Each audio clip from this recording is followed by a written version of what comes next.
오늘은 심은 대로 거둔다 라는 말씀으로 함께 은혜 나누도록 하겠습니다. 말씀에 은혜 받으시는 분들 되시길 소망합니다.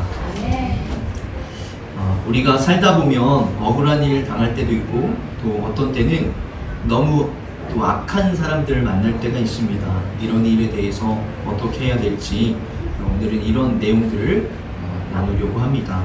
결론부터 말씀드리면 로마서 12장 21절이죠. 악에게 지지 말고 선으로 악을 이기십시오. 우리는 선으로 악을 이겨야 합니다. 같이 한번 따라해볼까요? 선으로 악을 이기자. 선으로 악을 이기자. 우리는 이 말씀을 마음에 새기면서 살아가야 될 줄 믿습니다. 우리도 악을 같이 행하면 이 악한 사람들과 똑같은 사람이 되는 거예요. 그들이 바라는 것은 무엇이죠? 그들이 바라는 것은 우리 역시 악한 사람이 되는 것이에요. 우리가 물귀신 작전 이렇게 이야기하잖아요. 같이 무너지고 같이 망하는 것이 그것을 기뻐하는 사람들이에요. 우리가 악에게 지지 말고 선으로 악을 이기시는 분들 되시길 소망합니다. 오늘은 이러한 관점으로 세 가지를 나누고자 하는데요. 먼저 첫 번째는 큰 틀은 선으로 악을 이기자인데 그 안에 세 가지로 나누고자 합니다. 첫 번째는 악을 악으로 갚지 말자.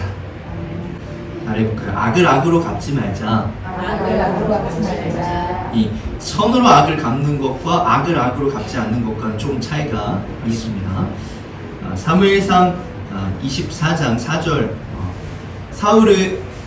사울은 늘 다윗을 쫓아다녔죠. 죽이려고 했습니다. 그 전까지는 다윗이 볼 때에 진짜 나를 죽이려고 하는 건가 아닌가 이렇게 좀 의문이 들었어요. 근데 사울이 정말 나를 죽이려고 하는구나 이렇게 생각이 들면서 다윗이 아예 굴로 도망갔죠.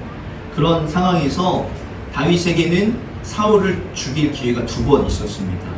첫 번째는 이제 굴에서 용변을 보러 사울이 들어가죠. 근데 그 굴 안에 더 깊숙한 곳에 다윗과 그 일행들이 있었던 거예요. 용변이 우리가 그냥 쉽게 생각할 때 지금도 상상 좀 좋은 상상은 아닌데 상상을 해보면 길가에서 용변을 본다 생각하면 옷을 입고 용변 보기가 쉽지 않죠. 근데 더 치렁치렁 했을 거기 때문에 옷을 아예 한쪽에다 벗어놓고 용변을 보는 거예요. 아마 그리고 바로 옆에다 또 벗어놓을 수도 없었겠죠.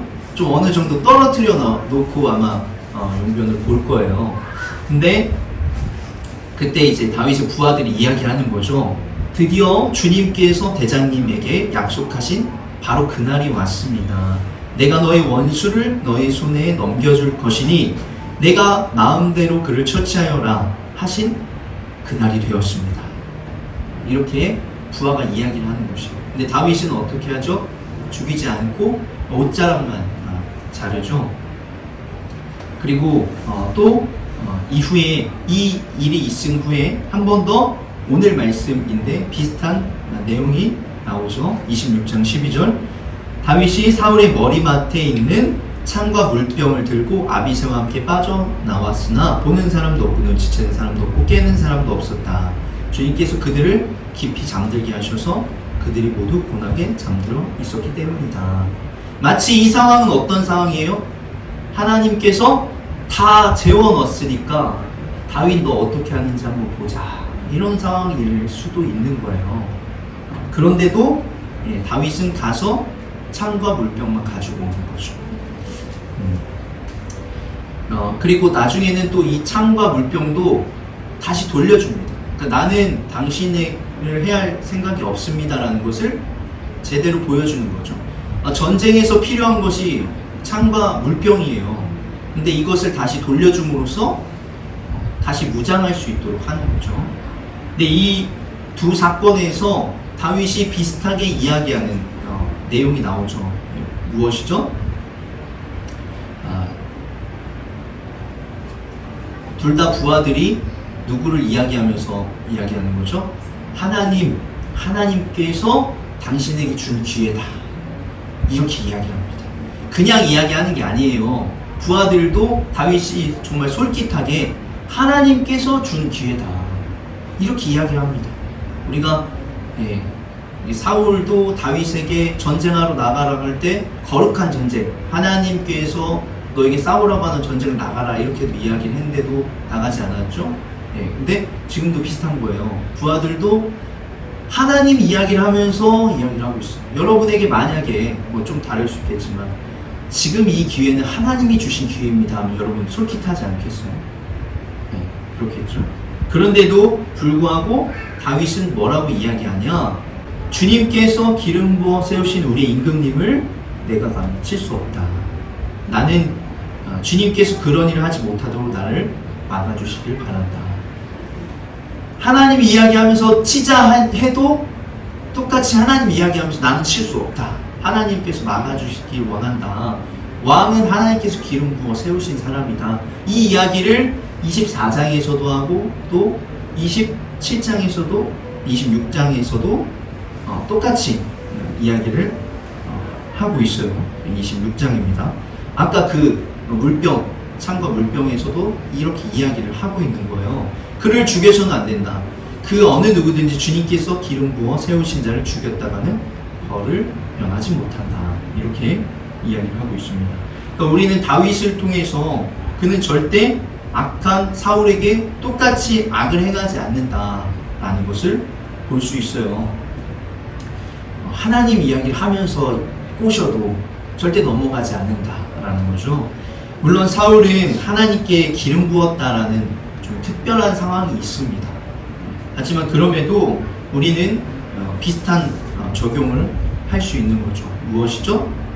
악을 악으로 갚으면 안 된다. 우리 주변에도 우리에게 비슷하게 악을 행하는 사람들, 또 우리가 억울하게 좀 당하는 일들 충분히 있어요. 그런데 하나님께서 원하시는 것은 우리는 그 사람들과 똑같이 악을 행하지 않는 것입니다.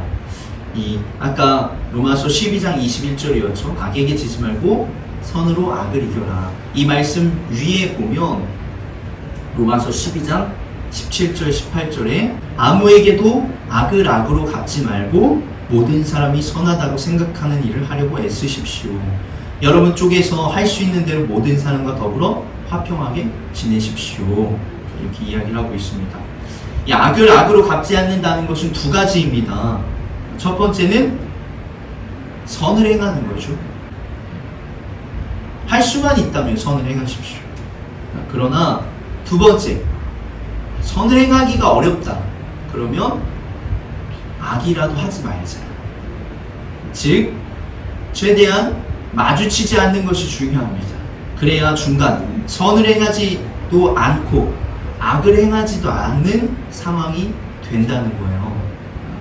선을 행할 수 있으면 좋겠죠. 그러나 그럴 수 없다면 피하는 것이 또 화평하게 지내는 방법이지 않을까 생각이 됩니다.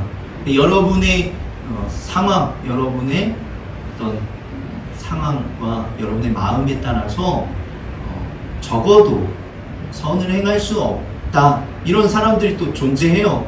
저 사람에게는 선을 행하는 것이 너무 어렵다 그러시면 악은 행하지 않도록 하기를 바랍니다. 그리고 우리가 계속해서 해야 될 것은 그 사람을 위해서 기도하는 것은 분명히 필요합니다. 하나님께서 역사하셔서 그 사람의 마음이 바뀌고 그 사람의 행동이 바뀌도록, 또한 내 상황이 바뀌도록 그렇게 기도하시길 바랍니다. 오늘 말씀의 제목인데, 사람은 무엇을 심든지 심은 대로 거둘 것입니다. 여러분이 분명히 기억해야 될 것은 사람은 심은 대로 거둔다. 선을 심으면 선으로 여러분에게 돌아오고 악을 심으면 악으로 여러분들에게 돌아올 것이다. 여러분이 악을 악으로 갚는다고 해도 여러분이 행한 악은 다시 여러분에게 악으로, 고통으로 다가올 수 있다는 거예요. 지금까지 그렇게 하셨다면 멈추시고 또 회개하시고 다른 방법을 한번 찾아보길 소망하고, 이 선을 행하는 것을 조금 다른 측면으로 제가 좀 설명을 드리자면 주중에 한번 말씀드린 적이 있는데 이 목회자의 직업군이 저는 서비스업이라고 생각합니다. 그래서 예배도 서비스하죠. 여러분들에게 또 여러분을 위해서 기도하고 뿐만 아니라 여러분이 요청하는 것이 있으면 제가 할 수 있는 선이면 또 도와드리기도 하죠. 때로는 제가 사람인지라 하기 싫고 또 귀찮을 때도 있어요. 다 좋을 수는 없잖아요. 그래서 이런 이야기도 있잖아요. 오래된 조크인데 엄마 나 교회 가기 싫어. 왜? 너 가야 돼. 아 나 가기 싫어. 왜? 너 가야 된다니까? 실갱이 하다가 엄마가 이 한마디 합니다. 너 목사잖아. 네, 제가 목사이고 섬기는 사람이라고 생각을 하면 하기 싫고 귀찮더라도 우리가 일로 생각하면 어떻게 하면 또 이렇게 하면서 또 지나갈 수 있어요. 그런데 목사만 그러면 섬기는 사람일까요?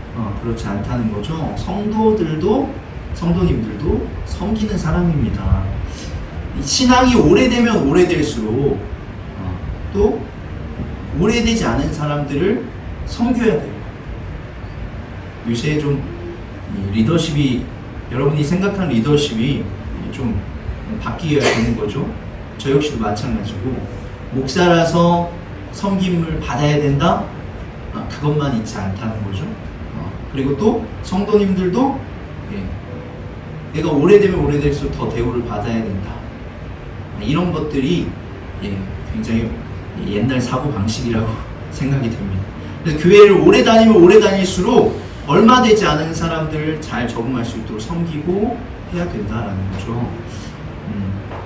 여러분들이 이런 측면으로도 선을 행하는 것, 내가 섬기는 것을 할 수 있다라는 것을 기억하시면서 악을 악으로 갚지 않도록 되도록이면 선으로 갚을 수 있는 분들이 되길 소망합니다. 두 번째는 그러면 우리가 왜 선으로 갚아야 되냐? 악을 악으로 갚지 않아야 되냐? 두 번째인데요. 같이 한번 따라해볼까요? 심판은 하나님께 맡겨라. 심판은 하나님께 맡겨라. 네. 24장 또 26장에 비슷한 이야기가 나오죠. 다윗이 고백하는 거예요.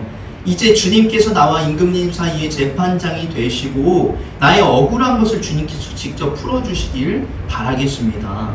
나의 손으로는 직접 임금님께 해를 끼치지 않겠습니다. 24장에도 나오고 26장에도 주님께서 확실히 살아계심을 두고 말하지만 주님께서 사울을 치시던지 죽을 날이 되어 죽든지 또 전쟁에 나갔다가 죽든지 할 것이다. 그러니까 주님께서 기름 부어 세우신 일을 내가 쳐서 죽이는 일은 주님께서 금하는 일이다. 그러니까 사울의 고백이에요. 이것은 어떤 고백이에요? 주님께서 심판은 주님께서 하실 것이다. 이렇게 분명히 믿고 그렇게 고백을 하는 거예요. 그런데 그것뿐만이 아니라 아까 로마서 12장 19절에도 성경에서도 이렇게 이야기를 하고 있다는 거예요. 사랑하는 여러분은 스스로 원수 갚지 말고 그 일을 하나님의 진노하심에 맡기십시오. 성경에도 기록하기를 원수 갚는 것은 내가 할 일이니 내가 갚겠다고 주님께서 말씀하신다. 즉, 이 심판의 영역은 누구의 영역? 나의 영역이 아니라 하나님의 영역이다. 이것을 기억하시기 바랍니다. 우리가 자꾸 복수를 하려고 합니다. 억울한 것, 나는 절대 당해서는 못 산다. 약간 저도 좀 그런 게 있어서 소심한 복수를 가끔씩 하긴 하는데 약간 지금 제가 얘기하는 건 이렇게 소심한 복수 이런 얘기가 아니라 진짜 심한 것을 이야기하는 거예요. 그래서 나는 뭐 끝까지 가겠다. 나는 당하고 못 산다. 내가 당했으니 너도 한번 당해봐라. 이런 마음들이 우리 사람들이 갖는 마음이죠.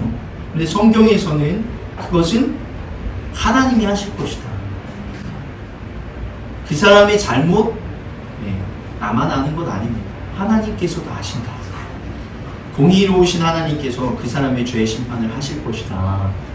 그러기에 우리가 심판자가 되지 말고 심판을 하나님께 맡길 수 있는 분들이 되시길 소망합니다. 여러분이 설령 심판자가 되고자 해도 심판 잘 못합니다. 그러니까 하나님은 가능하시니까 여러분이 이런 정말 이렇게 복수하고 싶고 내가 뭔가 갚고 싶을 때 그때 어떻게 해야 될까요? 하나님을 생각하시면 될 줄 믿습니다. 여러분이 하나님을 한 번이라도 생각하시면 좀 멈출 수 있지 않을까 생각이 듭니다. 그래서 하나님께 맡기며 나아갈 수 있는 분들이 되시길 소망합니다. 여기까지 해서 사실 끝날 수도 있겠지만 지금 제가 24장과 26장을 아주 쉬운 질문을 제가 드리는데 24장과 26장의 내용을 나눴죠. 이 가운데는 몇 장이 있을까요? 25장이 있습니다. 25장에 어떤 이야기가 등장하냐면 세 번째 이야기인데요. 같이 한번 따라해 보도록 하겠습니다. 나에게 지혜로운 사람이 있기를 기도합시다. 나에게 지혜로운 사람이 있기를 기도합시다. 네. 사무엘상 25장에는 다윗에게 악을 행한 나발의 이야기가 나옵니다. 이게 좀 연결이 되고 있는 것 같아요. 그래서 세 번째로 여러분에게 말씀을 나눴는데 조금 이야기를 그것은 좀 살펴보는 게 좋을 것 같습니다. 그 무렵에 마온에 어떤 사람이 살았는데 갈멜의 목장을 가지고 있었고 아주 잘 사는 사람이다. 성경에서 아주 잘 사는 사람은 부만 이야기하는 것이 아니라 권력, 그 사람의 어떤 사회적 위치까지도 이야기를 하고 있는 거예요. 그러니까 이 사람이 가진 가축은 양떼가 3,000마리, 염소떼가 1,000마리였다. 어마어마한 사람이죠. 그는 마침 갈멜에 와서 양털을 깎고 있었다. 그 사람의 이름은 나발이며 그 아내의 이름은 아비가일이었다. 이 여인은 이해심도 많고 용모도 아름다웠으나 그 남편은 고집이 세고 행실이 포악하였다. 그는 갈렙 족속이었다. 그런데 나발이 양털 깎는다는 소식을 다윗이 광야에서 듣고 자기 부하들에게 가서 임무를 주었다. 안부를 전하라는 거죠. 이 양털을 깎는다는 것은 축제예요. 축제일. 그래서 축제를 열고 또한 그 가난한 사람들을 돕는 그런 전례가 있는 그런 행사, 축제였다고 합니다. 그러니까 다윗이 사람을 보내서 우리가 좀 형편이 어려우니까 좀 도와주어라 이렇게 요청을 하는 거예요. 너희는 이렇게 말을 전해라. 만수무강을 빕니다. 어른도 평안하시고 집안이 모두 평안하시길 빕니다.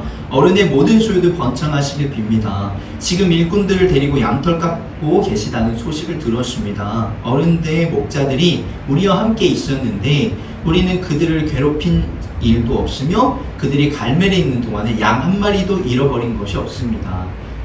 그러니까 다윗의 부하들이 양들을 지켜줬다는 거예요. 양 지키는 건 뭐 다윗의 전문 분야 아니겠어요? 그래서 일꾼에게 물어보시면 그들이 사실대로 대답할 것입니다. 그리고 무리들이 잔치를 벌이는 좋은 날에 어른을 찾아왔으니 제가 보낸 젊은이들을 너그럽게 보시고 부디 어른들의 종들이나 다름없는 저희의 부하들과 아들이나 다름이 없는 이 다윗을 생각하셔서 먹거리를 좀 들려 보내주십시오. 이렇게 요청을 했어요. 그러니까 가난한 사람들 돕는 날이기 때문에 이 아들과 같은 다윗, 또 이 부하들을 불쌍히 여겨주셔서 좀 도와주십시오. 이렇게 얘기했더니 나발이 뭐라고 이야기하죠? 도대체 다윗이란 자가 누구며 이새의 아들이 누구냐? 요즘은 종들이 모두 저마다 주인에게서 뛰쳐나가는 세상이 되었다. 그런데 내가 어찌 빵이나 물이나 양털 깎는 일꾼에게 주려고 잡은 짐승의 고기를 가져다가 어디서 왔는지도 모르는 자들에게 주겠느냐. 이 말을 뭐 여러 가지로 뭐 설명할 수 있지만 한마디로 이야기하면 다 나발도 알고 있어요. 이 다윗에 대해서. 근데 지금 누구를 지지하고 있는 거예요? 사울을 지지하고 있는 거예요. 그리고 알고 있으면서도 이렇게 모른다고 한마디로 얘기하면 무시하고 있는 거예요.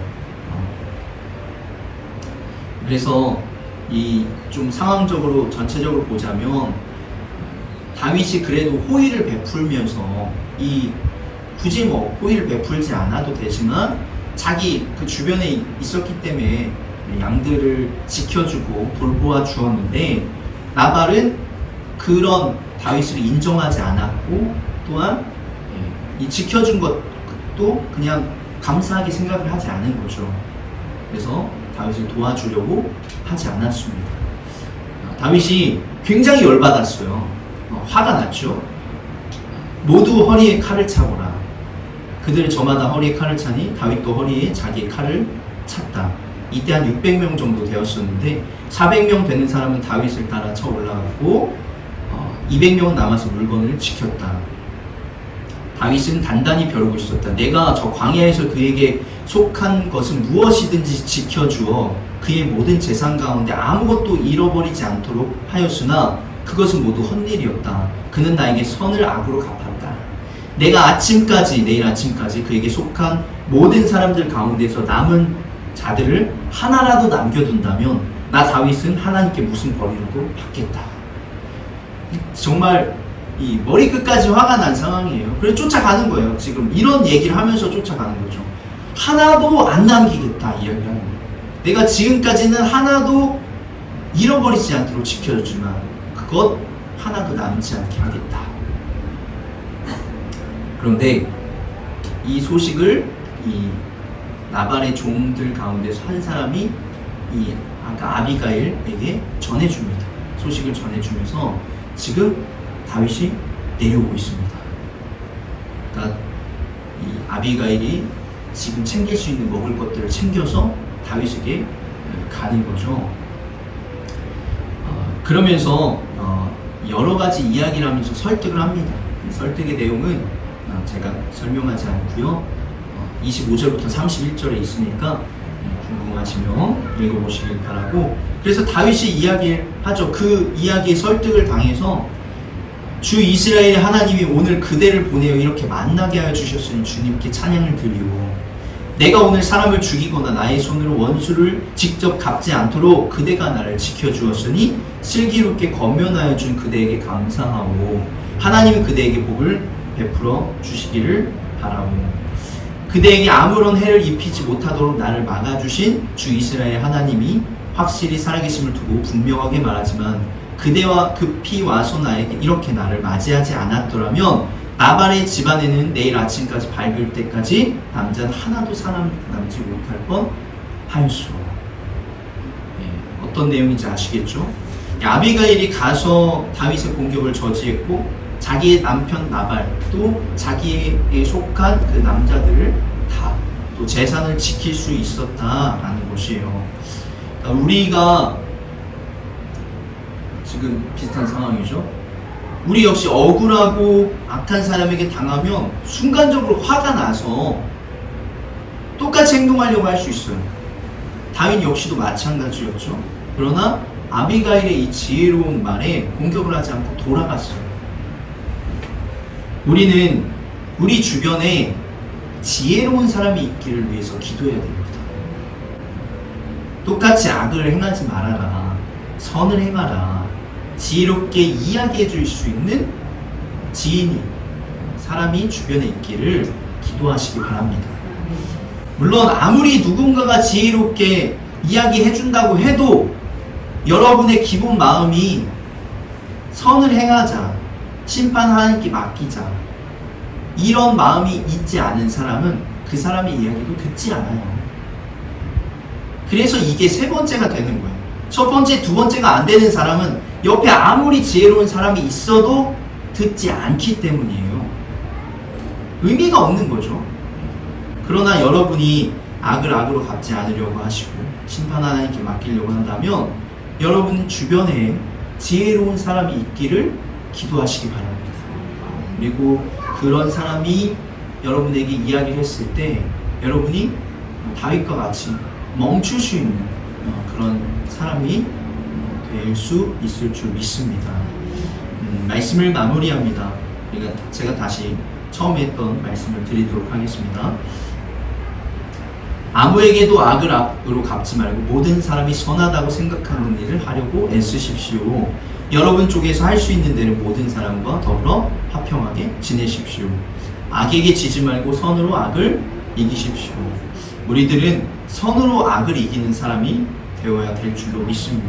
심판을 하나님께 맡기며 우리는 그저 여러분이 할 수 있는 대로 모든 사람과 화평하게 지내시기를 소망합니다. 여러분이 행한 그 선, 결국은 다시 여러분에게 선으로 돌아올 것입니다. 늘 선을 행하시는 분들이 되시기를 주의 이름으로 축복합니다. 아멘.